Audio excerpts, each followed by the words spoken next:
Morning to you. कल देखा हमने, जिन लोगों को हेडलाइंस ढूंढने की आदत है उनको थोड़ी सी कल मेहनत ज़्यादा करनी पड़ी, बट इट वाज अभी तक जो वॉइसेस आए हैं उसमें it is termed as a very disciplined budget. और जैसे आपने कल कहा भी था कि ये एक रिस्क ऑन बजट है, if you may use that term. सरकार कह रही है हम भी रिस्क लेंगे, आप भी रिस्क लीजिए। बड़ा सवाल ये है, and I want to extend that logic, बड़ा सवाल ये है कि सरकार रिस्क ऑन मोड में है, आरबीआई कितना रिस्क ऑन मोड में आ सकती है, because RBI has a different challenge, that is inflation.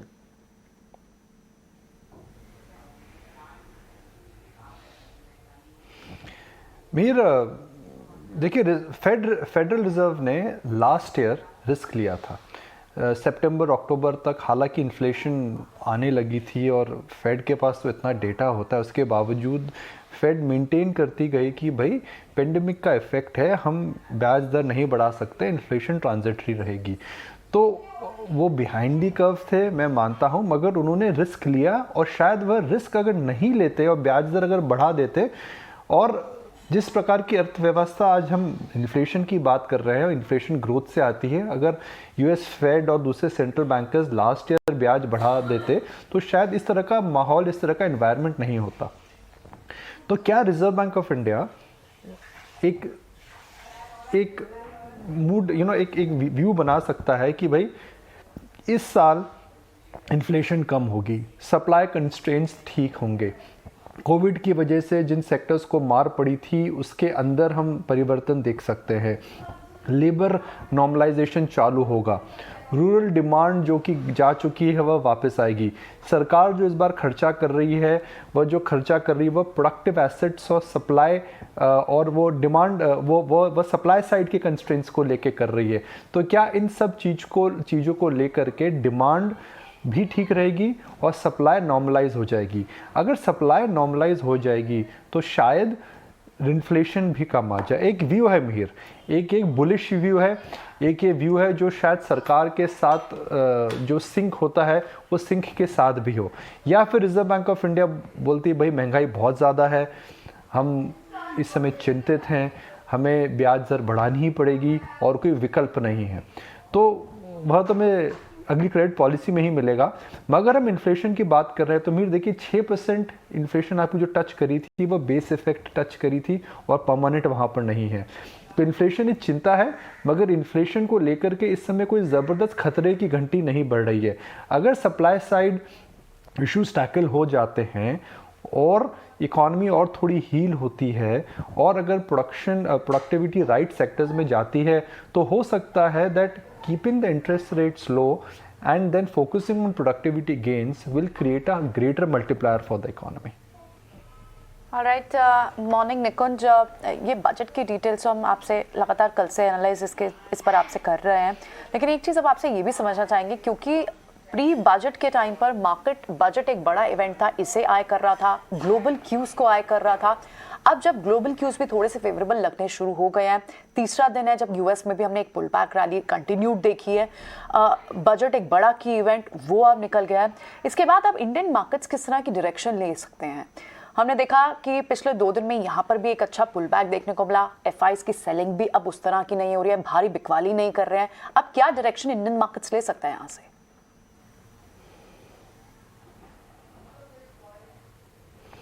Priyanka, मेरा अभी भी ये मानना है कि शॉर्ट टर्म में ग्लोबल क्यूज, टेक्निकल्स और फ्लोज मार्केट का डायरेक्शन डिसाइड करेंगे। ग्लोबली जो फियर आया था वो थोड़ा थमसा गया है। फ्लोज जो ज़बरदस्त एफआई की बिकवाली थी वह थोड़ी सी लगता है कि उसके अंदर भी परिवर्तन आ रहा है, थोड़ी चेंजेस आ रहे हैं। कल के आंकड़े आप देखें या फिर आप मंडे के आंकड़े आप देखें। तीसरा, इस समय आप टेक्निकल्स की बात करें तो टेक्निकल्स में भी निफ्टी ने जैसा डिम्पी बता रहे थे कि जिस स्तर से एक प्रकार का सपोर्ट लिया है, बड़े सेक्टर्स ने जिस प्रकार का सपोर्ट लिया है, तो वह भी एक अच्छी बात है। तो just setup for the short term is not very scary.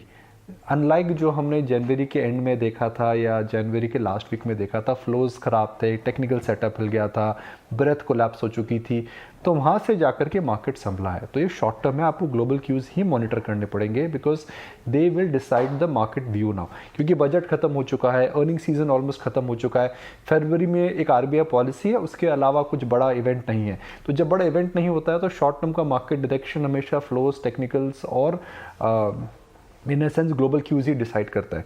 मगर मीडियम टर्म में प्रियंका, मिहिर, डिम्पी, मेरा ये मानना है कि हमें जो कंपैरिजन कर रहे हैं कि भाई इंडिया का पी ज़्यादा है और चाइना का कम है, हमें जो कंपैरिजन कर रहे हैं जी, अरे इंडिया का जो पी है पिछले बुल मार्केट में 40 उससे आप 40 से 50% प्रीमियम पे ज़्यादा चल रहे हैं। तो मैं सबको यही रिमाइंड करता हूँ, भाई पिछला बुल मार्केट जो था डिफरेंट बुल मार्केट था, ब्याज दर अलग थी, सरकार की पॉलिसी अलग थी, सरकार की बैलेंस शीट अलग थी। दुनिया के अंदर चाइना जैसा बड़ा देश उस समय विकास की दर पर 8, 9, 10% की जीडीपी ग्रोथ पे चल रहा था। अभी वैसा सेटअप नहीं है।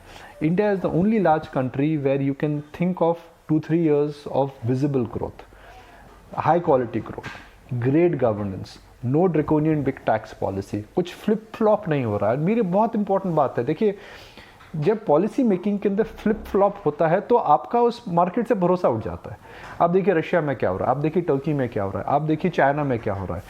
हम एक तरह स्टार्टअप को इंडिया में सेलिब्रेट कर रहे हैं, चाइनीज़ गवर्नमेंट स्टार्टअप्स को रेगुलेट कर रही है। हम यहाँ पर हमारा मार्केट खोल रहे हैं और कुछ विकसित देश अपने मार्केट्स को बंद कर रही हैं, वहाँ पर नए नए टैक्सेस इंट्रोड्यूस करे जा रहे हैं। तो इंडिया में ऐसा नहीं है, टैक्स रिजीम स्टेबल है, कोई पॉलिसी मेकिंग को लेकर के फ्लिप फ्लॉप नहीं है। और एक सरकार, मेरा मतलब ये गौर करने वाली बात है, अगर आप देखें तो अभी चंद्रा जी को पद्म भूषण मिला है, प्रधानमंत्री जी राकेश झुंझुनवाला से 1-on-1 थोड़े दिन पहले मिले थे, संजीव बिखचंदानी जो इन्फो एज के चेयरमैन हैं उनको भी अभी सरकार ने नवाजा है। तो ये सरकार जो है इस समय एंटरप्रेन्योरशिप को प्रोत्साहन दे रही है, unlike the focus of the government which was always towards social sectors in a sense which were large vote banks. Right now entrepreneurship is getting rewarded और ये बहुत रेयर होता है। और जब ये होता है तो आपको सरकार का व्यू पता लगता है कि वो ऐसा कुछ नहीं करेंगी जिससे इकोनॉमी और अर्निंग्स को मार पड़े। डिसइन्वेस्टमेंट बात करी, कल हमारे साथ पांडे जी थे, डिसइन्वेस्टमेंट सेक्रेटरी, दीपम के सेक्रेटरी, उनका मानना है कि भाई LIC बस आप थोड़े दिन की बात और है, हम LIC निकाल देंगे। हम एक एक्सक्लूसिव स्टोरी भी देखेंगे आज हमारे चैनल पे 9:05 पे LIC को लेकर के। आप बात करिए IDBI बैंक की, उनका खासा मानना है जी IDBI बैंक का EOI आ जाएगा। तो प्रयत्न तो हो रहा है, मगर जो P मल्टीपल की जो मैं बात कर रहा हूँ बहुत इंपॉर्टेंट बात है। आपको जो P मल्टीपल है वो कुछ कारणों की वजह से ऊँचा है और मेरा मानना है वो रहेगा।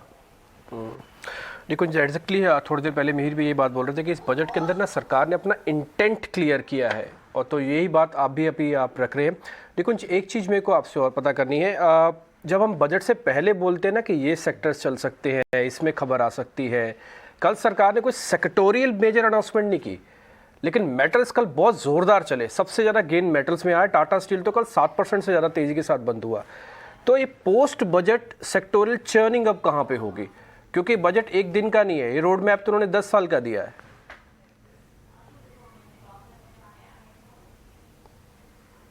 डिम्पी, सबसे बड़ा नया एस्पेक्ट बजट से क्या मिला है कि सरकार ने केपेक्स को लेकर के बहुत बड़ा कमिटमेंट दिया है। और सरकार की या बजट डॉक्यूमेंट आप देखें तो बड़ा केपेक्स कहाँ पर होता है, डिफेंस के अंदर 20% केपेक्स होता है, रोड के अंदर करीब 20% केपेक्स होता है, और रेलवेज़ के अंदर 20% केपेक्स होता है। इन तीनों सेक्टर के अंदर अगर आप केपेक्स करेंगे तो आपको सबसे ज़्यादा किस चीज़ की रिक्वायरमेंट पड़ेगी? सीमेंट की, सबसे ज़्यादा आपको ज़रूरत पड़ेगी स्टील की, सबसे ज़्यादा आपको ज़रूरत पड़ेगी नॉन फेरस मेटल्स की। तो अगर एक नई केपेक्स साइकिल चालू होती है तो जाहिर सी बात है कि steel and cement will be the first go to sectors. China इस समय रेट काट रहा है, क्योंकि आपने टाटा स्टील पे बात करी, चाइना ने रेट काटे हैं। हम बात कर रहे हैं इंटरेस्ट रेट बढ़ रहा है, चाइना ने रेट काटे हैं। अगर चाइना रेट काटता है, वो नेट डिमांड वहाँ से बढ़ती है, और China has decided not to be a net exporter of steel, वो इंपोर्ट भी कर सकते हैं बिकॉज उनको वैल्यू एडिशन नहीं होता है। तो जाहिर है इंडिया में केपेक्स, चाइना में ग्रोथ, मेटल के अंदर टर्न अराउंड ज़रूर आ सकता है। मगर स्टील से ज़्यादा मैं बोलूँगा जी सीमेंट पे नज़र रखिए, बिकॉज अगर कमोडिटी प्राइसेस नीचे आते हैं अगर इन्फ्लेशन नीचे आने लगती है, सप्लाई साइड खुलने लगता है, तो स्टील से ज़्यादा सीमेंट में तेज़ी आ सकती है। देखिए, एक तो सीमेंट इंपोर्ट नहीं हो सकता है, दूसरा सीमेंट के जो स्टॉक्स हैं वह इस समय बहुत ज़्यादा नहीं बढ़े हैं। तीसरा, सीमेंट के अंदर ट्रांसपोर्ट कॉस्ट और एनर्जी कॉस्ट बहुत बड़ा मायने रखती है। और सीमेंट अनलाइक स्टील जो ग्लोबल आप मूल्यांकन कर सकते हैं, सीमेंट में वैसा नहीं कर सकते हैं। तो अगर कच्चे तेल के दाम नीचे आते हैं, अगर एनर्जी कॉस्ट कम होती है, कोयले के दाम नीचे आते हैं और प्रोडक्शन बढ़ता है, तो हो सकता है cement has a better scope of outperforming than steel. पर ये मेरी राय है। ठीक है, खैर आपकी राय हमेशा काम करती भी है, क्योंकि इससे पहले आपने स्टील और बैंकिंग के बारे में बताया था, वो भी अच्छे चले थे। बहुत बहुत शुक्रिया निकुंज, आज फिर से समय देने के लिए और बजट के एक्चुअली में फाइन प्रिंट्स अच्छे से बताने के लिए बहुत बहुत शुक्रिया। Thank you very much.